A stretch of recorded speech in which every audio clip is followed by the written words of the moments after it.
Alrighty, I'll give it a second to let people sit down.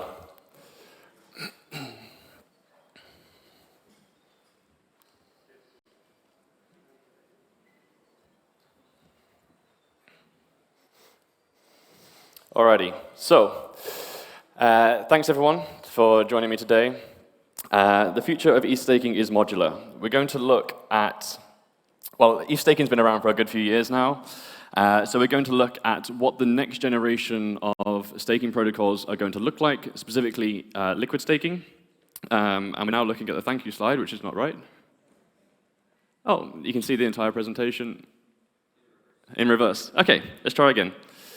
So yeah, liquid staking's been around now for a good number of years. The first set of protocols that launched were very much the first generation of liquid staking, and we're now going to explore what the future generations of these protocols look like, specifically focusing on Lido's v2 and Stakewise's v3. Quickly about myself, my name is Jordan Sutcliffe. I'm the business development lead at Stakewise.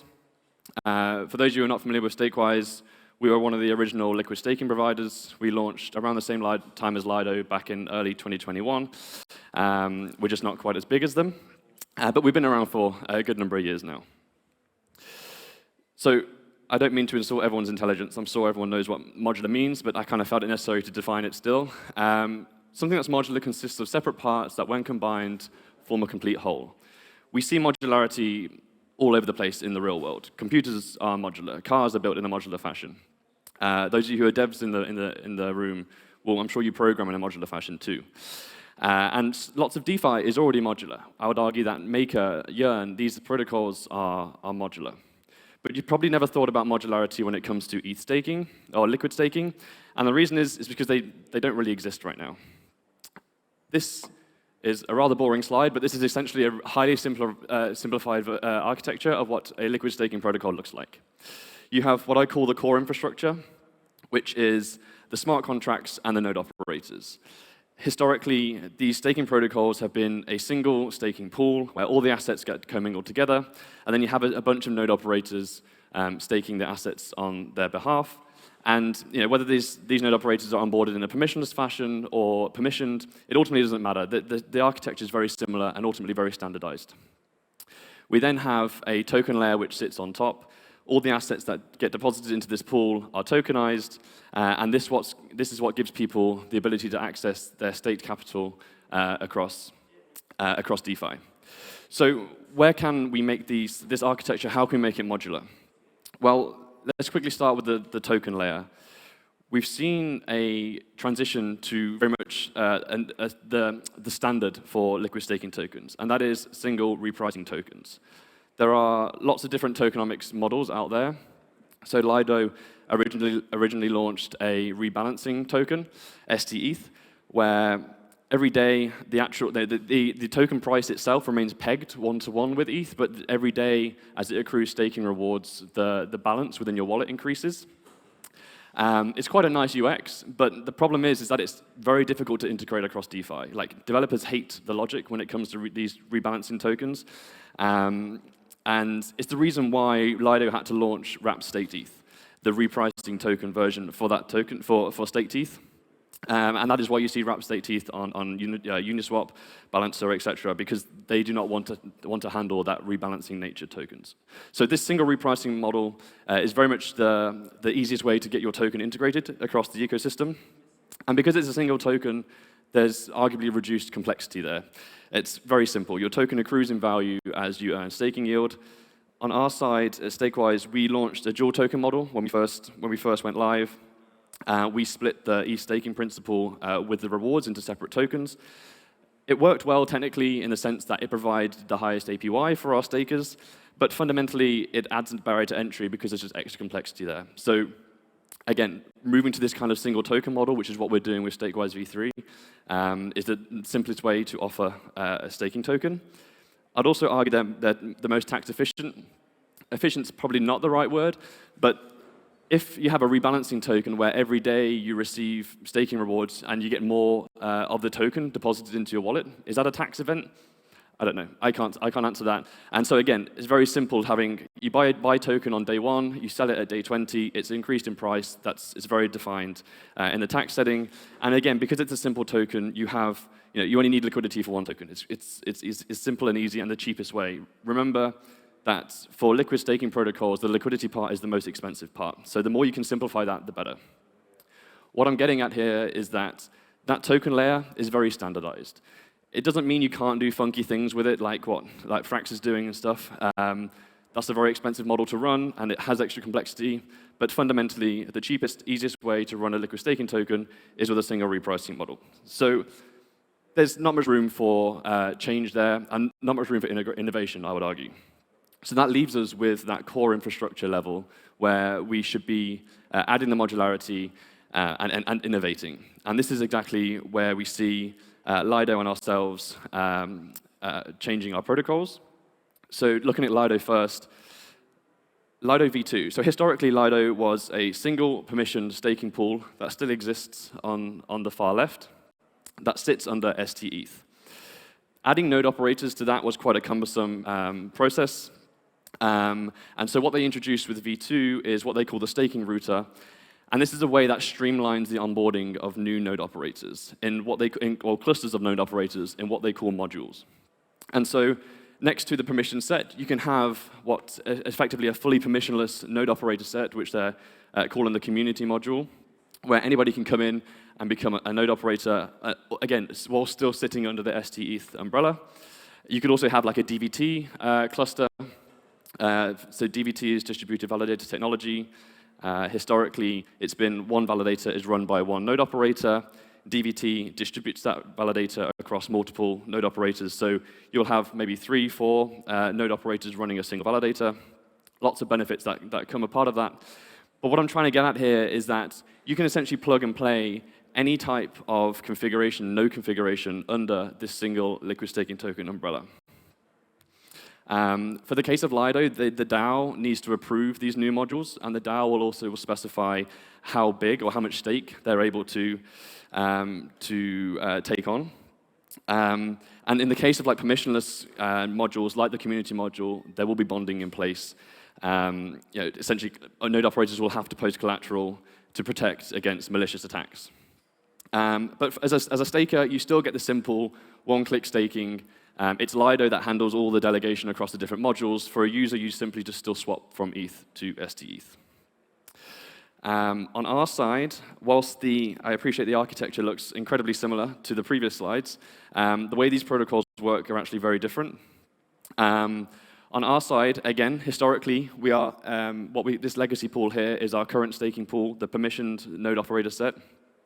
But what we're going to allow is for anybody to come and launch a staking pool in parallel with this original pool. So it could be a solo staker, it could be a group of node operators, commercial node operators, etc. It could still have this DVT technology I spoke about previously.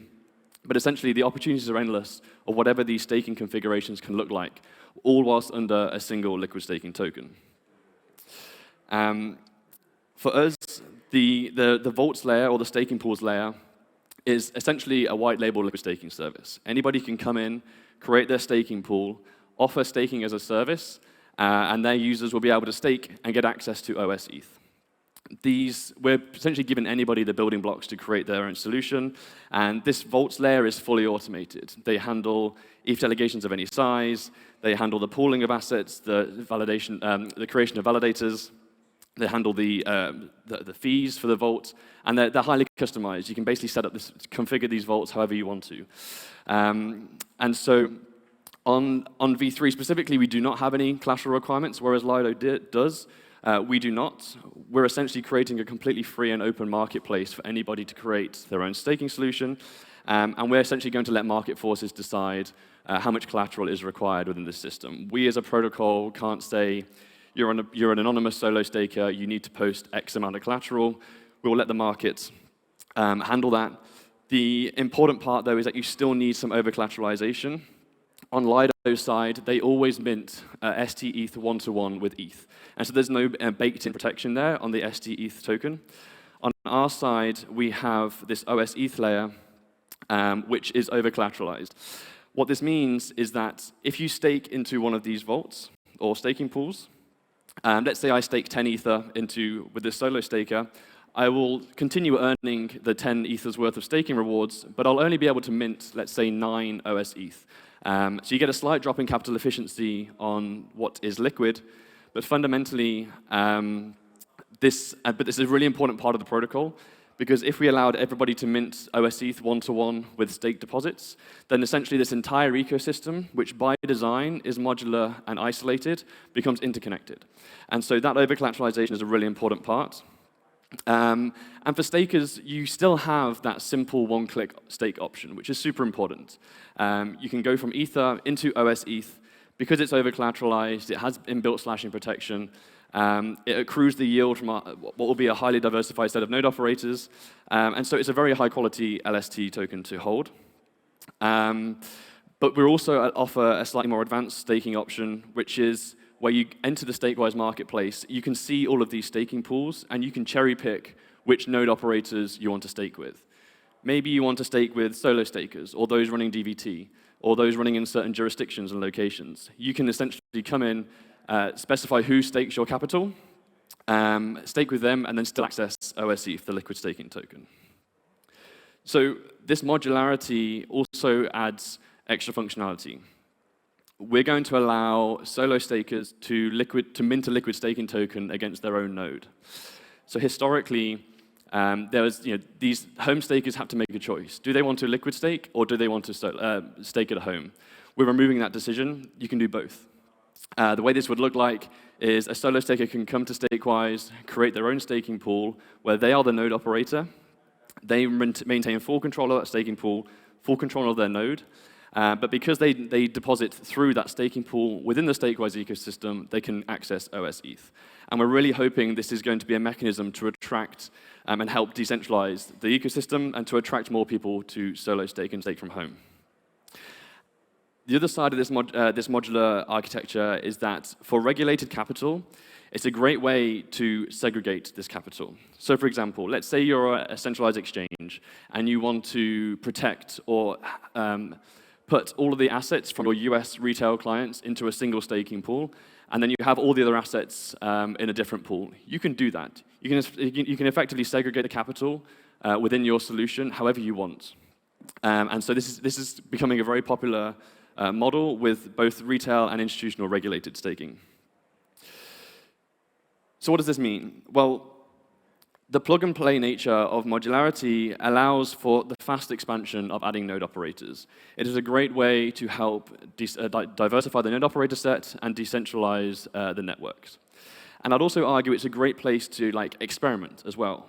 Because each of these modules or vaults are completely isolated, you can test new technology. And worst case scenario, if it blows up, it's very much isolated to that single module.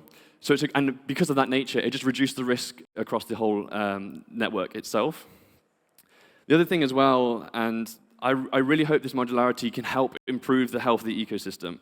I've got a bit of a pet peeve that everybody wants to launch their own liquid staking token right now. It is the sexy thing to do, and to be quite blunt, it's an easy way to raise capital.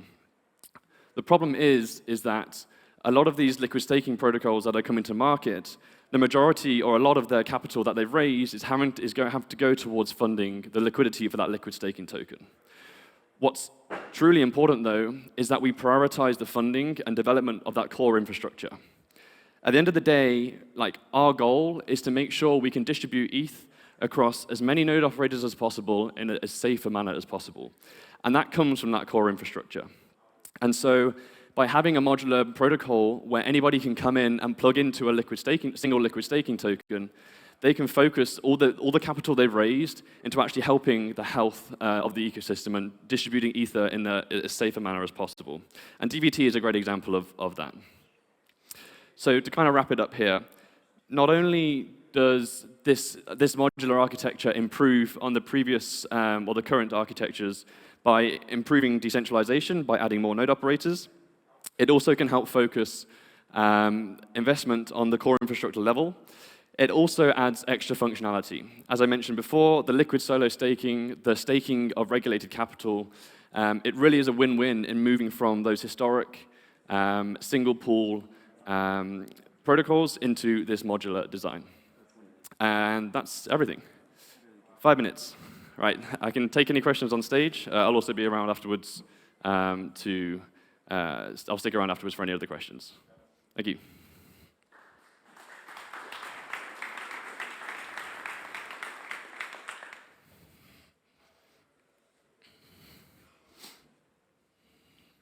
Thank you. Can you please compare your protocol to Rocket Pool? Sure. Yeah. So lots of differences compared to Rocket Pool. The first thing, Rocket Pool, again, is still a single staking pool. It just distributes to multiple sets of node operators. On our side, rather than having one single pool, we can have multiple, so you get that segregated, isolated staking pools. For the node operators, Rocket Pool does not offer those node operators a liquid staking token. The ETH that node operators post on Rocket Pool is effectively just collateral. It's insurance for the entire protocol. On our side, we have no collateral requirements. And so not only can you come to a stake platform like Stakewise and offer staking as a service in a more capital efficient manner, we will also allow these node operators to actually mint a liquid staking token against those nodes. And so this is something which is becoming very popular. Or it looks to be very popular. This platform is not yet live. It's going live in about a month. So yeah, that minting a liquid staking token is really key. It adds a lot of utility. It allows solo stakers to actually access DeFi, essentially. What's your current take on the modularity of Eigenlayer? Yeah. Quick answer is it's an interesting system. We're certainly taking a look at it on our side. We're just approaching very much with caution. We have the ability to integrate Eigenlayer on multiple levels within Stakewise, and we're likely just going to go down the route where we allow people who have OS ETH to restake that and play around in that sense. Having a much more core integration, whilst it's still a new technology, is kind of probably going a step too far for us. But for sure, it's interesting. There's lots of people interested in restaking. It's a very hot topic right now. Just approaching with caution, basically.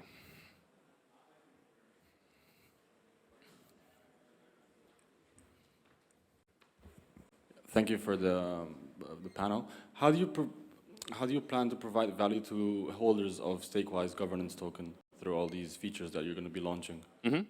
Yeah, great question. So currently, the Stakewise governance token, or SWISE, is just a governance token. That's all it is.